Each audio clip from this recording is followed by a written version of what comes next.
Hello and very good day to all of you. Today I thought to discuss a little bit about one of the main topic which is having an utmost trend these days. That is none other than the discipline of machine learning. Now, machine learning has been a very trendy niche area which is very popular among computer professionals as well as non-computer professionals. With this COVID pandemic, lot of data sets were released to facilitate the investigations associated with DNA sequencing and other pattern assessments, where machine learning is identified as a strong contributor in conducting these experiments.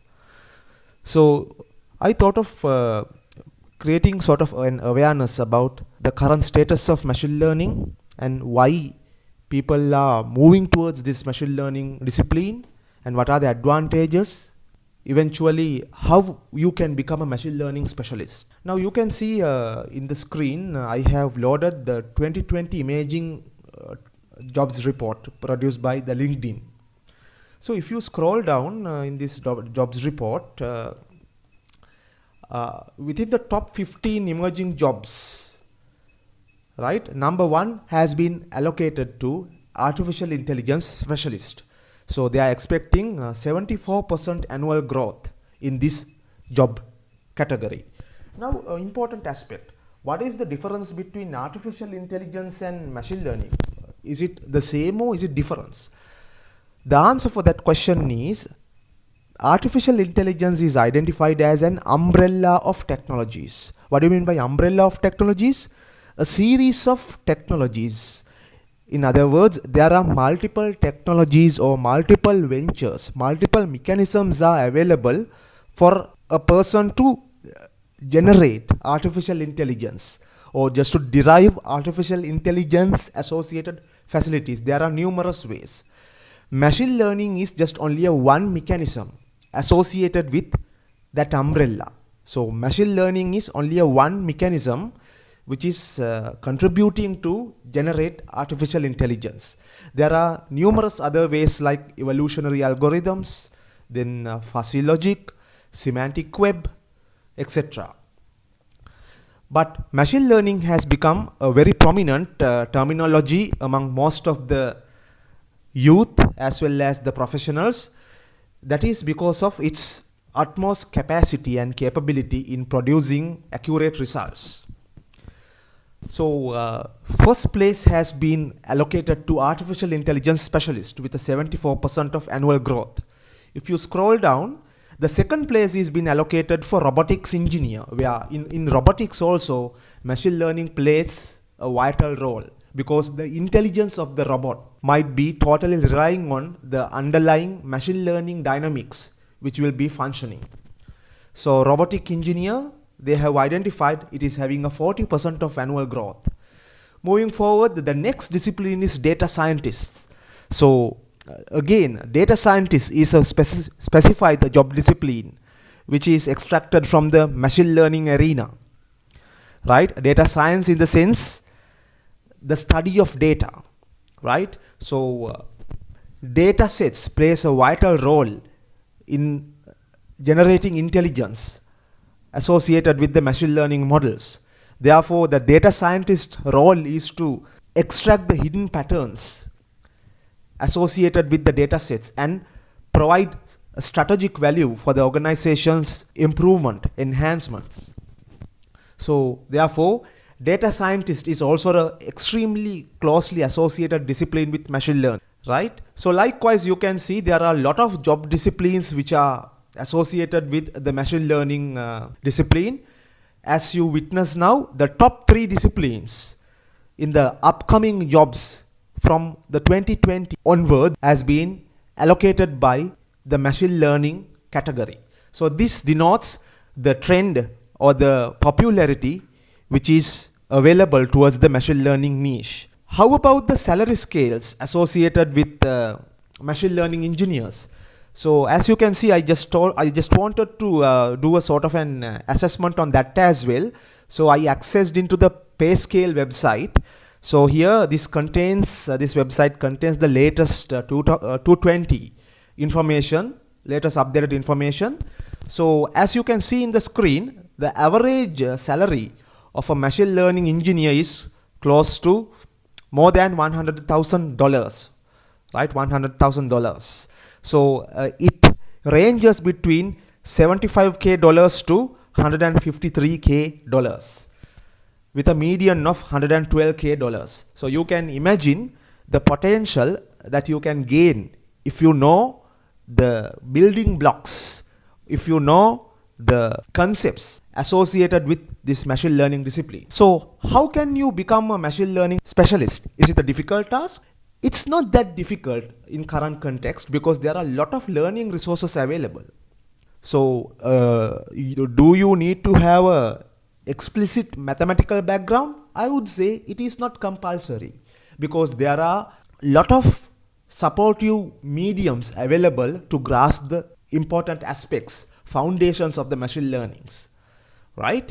So though earlier there was a sort of a misconception that the machine learning is only possible for people who are excelling in mathematics, but that is not true in certain contexts because there are ample of mechanisms, mediums available to acquire that required expertise despite you are being a mathematician, right? So I think now we have a sort of understanding about the importance of this discipline and why it has become this much trendy, because machine learning is capable to generate artificial intelligence. People can think, respond, take decisions. Those are identified as intelligent attributes which are visible in the human or animal kinds. But through this artificial intelligence, we are seeking for certain approximations of these intelligent attributes in machines as well. So that is why this artificial intelligence has become very trendy area in current context, and hence machine learning is a sub aspect associated with the artificial intelligence. It also has gained an excessive popularity.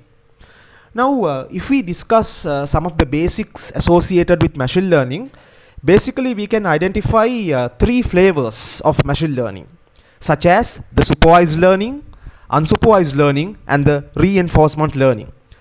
So I would like to do a small demonstration associated with supervised learning for you to derive some understanding about how easy as well as how practical these technologies are.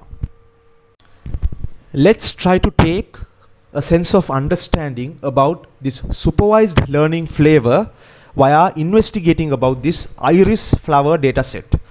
Now this iris flower dataset is a very popular dataset which is available in the machine learning area.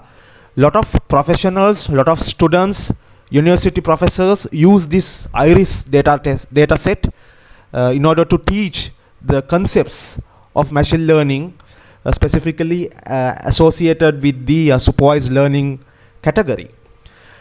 Just forget about the supervised learning category for the time being, and let's look at this iris flower. So you can see this is the iris flower. So depending on certain dimensions associated with this iris flower, biologists or the specialists, they have identified three different categories of this flower as iris. They have labeled it as iris setosa, iris versicolor, and iris virginica. So in identifying these variations of this iris flower, they have measured the sepal width and the sepal length as well as the petal width and the petal length. So here what you are seeing now is iris setosa. This one is identified as iris versicolor, and this is iris virginica. So what have they done?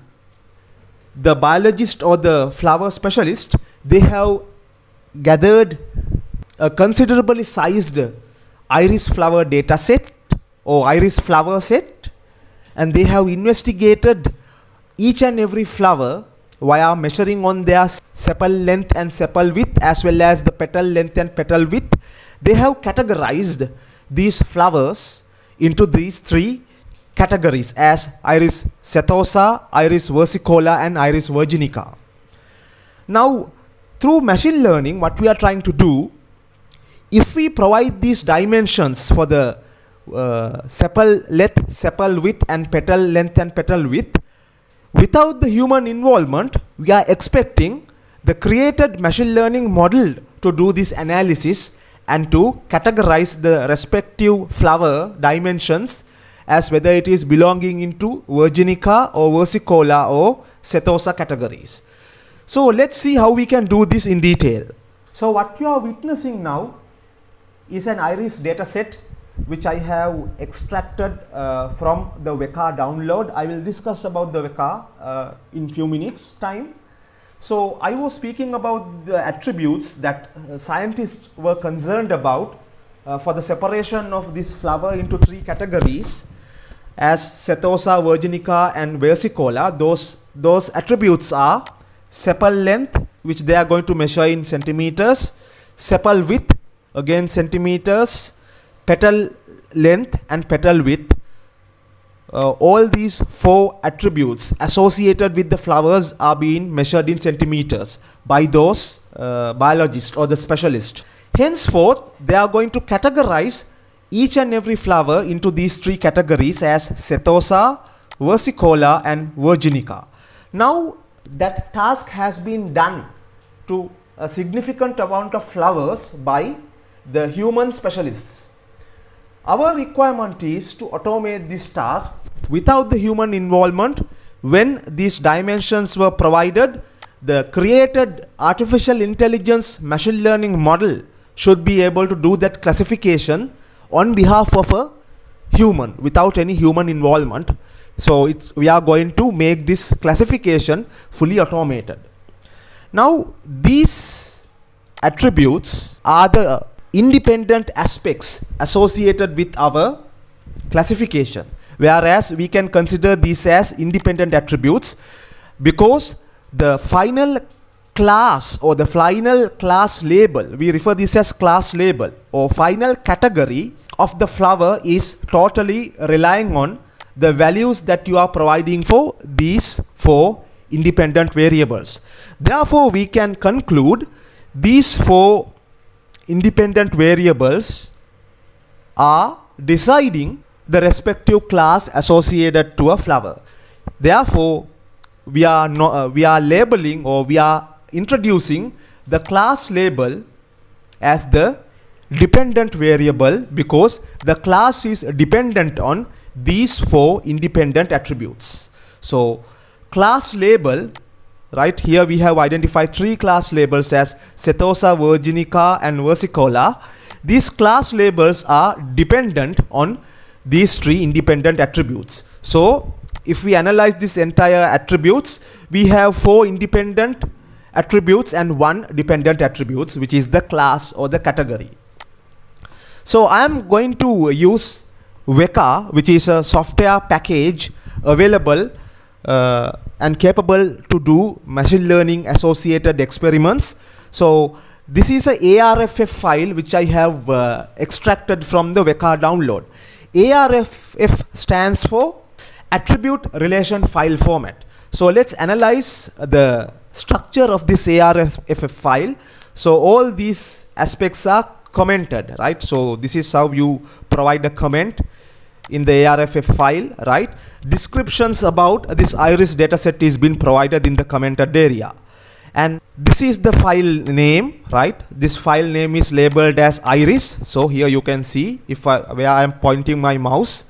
The file name is iris.arff, right? So at relation. So this is the semantics that you have to use when you are labeling this file, relation iris. And in this iris relation or this iris file, we have 1, 2, 3, 4 attributes, right? Those attributes associated values are measured in numbers, numerals. Therefore, as the data type, we have provided the value real, right? And finally, we are going to assign a specific attribute configuration to a one specific class as setosa or versicolor or virginica, right? Therefore, the attribute classes associated with this example can be mentioned as highlighted, right? So if we again analyze, these are the 4 independent attributes, and this attribute class or the class label is dependent on these 4 attributes. So the dependent values would be iris setosa, it could be iris setosa, or it could be iris versicolor or virginica.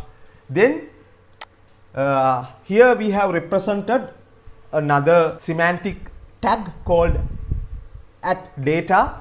So we are going to provide the manually recognized value sets and their annotations. So we refer this kind of a data set as an annotated data set. Why? The 4 attribute combinations are being annotated with a specific class label, with a specific class name.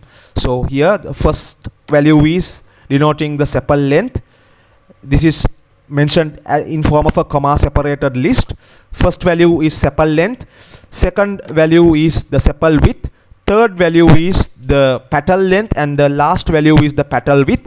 And these 4 combinations has been packaged together and identified as a specified class label called iris setosa. So all these combinations have been identified as iris setosa. Then henceforth we are getting iris versicolor combinations, right? And finally we are getting the iris virginica combinations.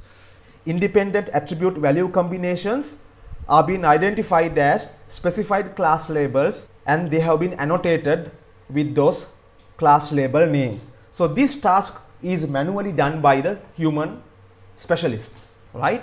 So when we are going to do supervised learning, the first important requirement that we need to fulfill is an annotated data set. We need to have an annotated data set. Now you know what do you mean by an annotation. Value combinations have been labeled or annotated with their respective destination classes, right? Okay, now I am going to use the Weka package in order to assess the data set that we have already created and discussed. So you can see the Weka package. Initially I am loading the Explorer.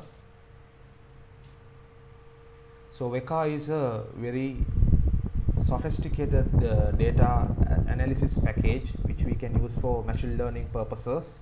It comprises of a pool of algorithms, so we can experiment on our data set via applying various algorithms and how the outcomes would vary accordingly. Okay, as the first task, let's load our dataset file. So open. I was referring to the iris dataset, which was downloaded, freely downloaded with the Weka package. So where have I stored the Weka package? It's in my C drive. Program files. Here you can see Weka. Under that you have the folder data, and here let's see iris ARFF. This is the file that I was referring to. Open. Right. So you can see the 4 independent attributes, as well as the dependent attribute is the class, as I already explained. So I want to pass the message to the Weka telling I want the appropriate class to be predicted depending on the value variations of these 4 individual attributes, right? So in order to assure that requirement, in order to pass this message that I want Weka to predict the class label, I have to tick on this class label, right? Okay, now we are done with that. So here certain statistics are visible. I'm not going to discuss in detail on those aspects because we have a separate course decided which contains all these aspects and discussed with hands-on experiments in detail. We would kindly request you to refer into that course, where I would be putting the link beneath this YouTube video. So please consider on referring the contents associated with that course. So right now we go to the classifier tab. So I want to choose a classifier. Before that, let's use the training set. I want to use the naive Bayes classifier. Naive Bayes is an important classifier that works on conditional probability related aspects. Again, as I have mentioned, all the internal dynamics of these classifiers and various algorithms we all are discussed in the specified course, which I have mentioned the link below. So I have selected the naive Bayes classifier, and what I want to predict is the class. Right now I am going to execute the training phase where a model will be trained. So let's click on the start button. Yes, the model accuracy is 96%, right?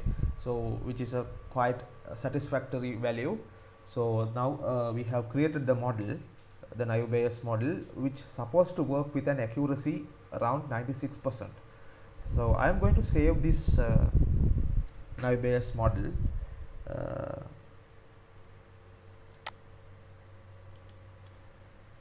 Save model in my desktop. Let's save it in desktop so we can see that desktop. So I'm going to save it as sample, right? Sample, save, right?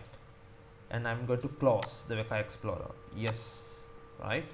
So you can see my data set is now available. Now what I want to do is I want to create a test data set where the prediction has to be done by this model that we have created. Let's see how we can do that. So as I was referring to, let's access the data set. So it was at program files, Weka, data, right? I'm creating a new, okay, we'll open this first. It's already opened, right? So I am taking a copy of these values, right? Up to this level I am copying, right? Control C, and I'm going to take a new notepad, paste it, right? So relation name, I want to change the name as test, right? These values has to be there, right? Classes, okay, class values are there, right? Now data, now here we are removing the annotations because we want the model to do the prediction, okay? Therefore we are removing this annotated class label, and instead we are putting a question mark. Question mark is being put to identify the missing value. So model will predict depending on these values, and it will replace this question mark with the appropriate class label. So this also I am putting a question mark because I want the class label to be predicted by my created machine learning model. Small mistake, question mark and question mark, and let's change these values a little bit, right? Say 2.1, say 7.5, 2.1, then 0.9. I'm changing the values roughly.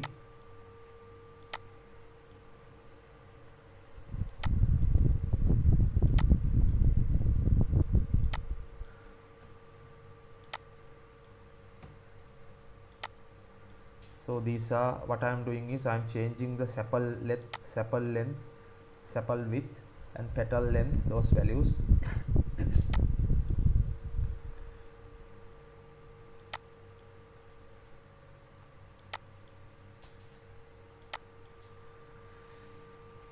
I believe now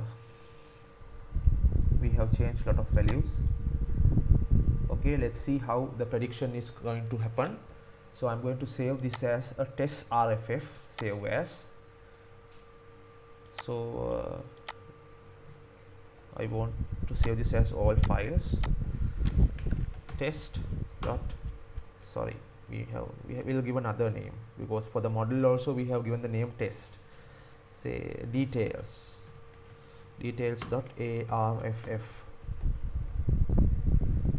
Okay, done. Now we can this is the file. Okay, we'll close this. So I want these question marks associated class label values to be predicted by my model which I created few minutes ago. Click on the Explorer again. It's loaded, and we'll load the respective file, the testing, the details file which we created few minutes ago. It's at our desktop. Details, yes. There's a sort of an error. We have to check the error. Here I think I have not properly deleted. There's a I value. I think that might be the reason for the mistake. So let's delete it and we'll save it again. Now shall we try again? Open file, details. Yeah, now it's fine. Okay, so we have loaded. Then go to the classifier tab. Right, now I don't want to create a model because model is already available. We'll supply the test set again. Open file, details arff. This is the values that we want the VECA model to predict. So let me load the module. Load model. We have saved the model in the desktop. We gave the name as test, the naive Bayes model which we created. This is the model, test model. Is it the model? Yes, that is the model, right? Okay, now click on more options. Click choose. I want the output to be visible in plain text, right? Click OK.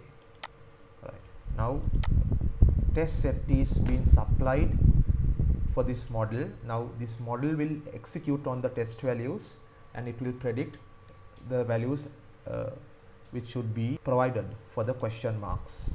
So re-evaluate model on current test set. Right, okay, I got the result. Right, first flower should be first value combination. Let's open the file. This value combination, right, it is predicted as Iris versicolor and prediction confidence is 100%. Then the second one, it's also predicted that Iris versicolor prediction confidence is 99%, right? And third instance is predicted as Virginica, prediction confidence is 100%. Fourth flower, fourth combination, that is also predicted as Virginica, 99% confidence. And finally the fifth flower is that's also predicted as Virginica with a 96% confidence level. So I think you might have got a brief idea. Now there are a lot of theories associated, underlying theories associated with these aspects, these exercises. I think you might notice that I didn't discuss in detail on those aspects because it takes a lot of time to discuss on those aspects in detail. That is why I am referring you to go through the course that we have created. Please refer the link below, where step by step all aspects, all algorithms which are required and their internal functions, everything will be discussed. Okay, thank you very much for listening.